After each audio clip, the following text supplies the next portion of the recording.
भारत माता की जय. तुम्हाला स्वातंत्र्य दिनाच्या खूप खूप शुभेच्छा.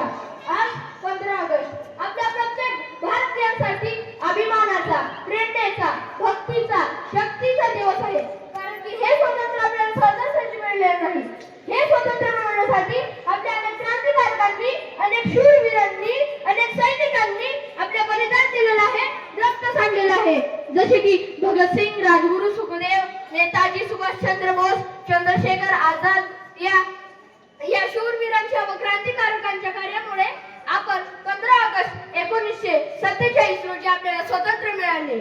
महात्मा गांधी, लोकमान्य बाळ गंगाधर टिळक, डॉक्टर बाबासाहेब आंबेडकर, सरदार वल्लभभाई पटेल या महामानवांच्या महान कार्यामुळे आपण आपल्या हक्काच्या भूमीत, आपल्या भारत भूमीत श्वास घेत आहोत. व्यर्थ न हो बलिदान, व्यर्थ न हो त्याग. व्यर्थ न हो बलिदान, व्यर्थ न हो त्याग.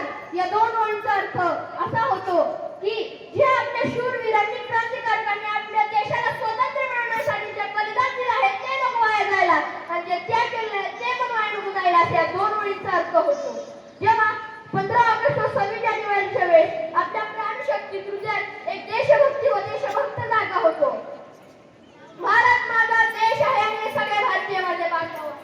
भारत माझा देश आहे आणि सगळे भारतीय माझे बांधव आहे. हे एकमेकांविषयी प्रेम, आदर, आपुलकी, बंधुभाव, एकात्मता इत्यादी हे जागृत होतात. पण ही तर खूप अभिमानाची गोष्ट आहे. पण पारतंत्र्य म्हणजे की गुलामगिरी, अधिकार नसणे, बंधनात जीवन जगणे, याच्यापासून तर आपण कधीच मुक्त झालेलो आहोत. पण आता आपण सर्व संपन्न विद्यार्थी व चांगले नागरिक होण्याच्या नाते आपल्याला आपले कर्तव्य पार पाडायचे आहेत. आपण सगळे विद्यार्थी लोक मोठे स्वप्न पाहूया आणि ते स्वप्न पूर्ण करूया. आपण स्वतःचे, आई वडिलांचे, महाराष्ट्राचे, देशाचे स्वप्न पूर्ण करूया. स्वप्नाच्या दिशेने झेप घेऊया, लक्ष्य झेप घेऊया. रोज दिवसाची सुरुवात 4-5 वाजता करूया. रोज योगा, व्यायाम, प्राणायाम, ध्यान करूया. रोज अभ्यास, वाचन, लेखन करूया. आपण नवीन नवीन गोष्टी शिकूया, टेक्नॉलॉजी शिकूया. आपण गुरुजनांचा, बालकांचा आणि सर्वांचा आदर करूया. आणि शेवटी एवढेच बोलतो, आता तुम्ही सगळे माझ्या मागे बोलले. शपथ घ्यायची आपल्याला. माझ्या श्वासात भारत, माझ्या श्वासात भारत, माझ्या श्वासात भारत, माझ्या श्वासात भारत, माझ्या विचारात, माझ्या विचारात, माझ्या आचारात, माझ्या जगण्यात, माझ्या वागण्यात, माझ्या कृतीत भारत. जे काही करणार ते देशासाठी व लोकांसाठी.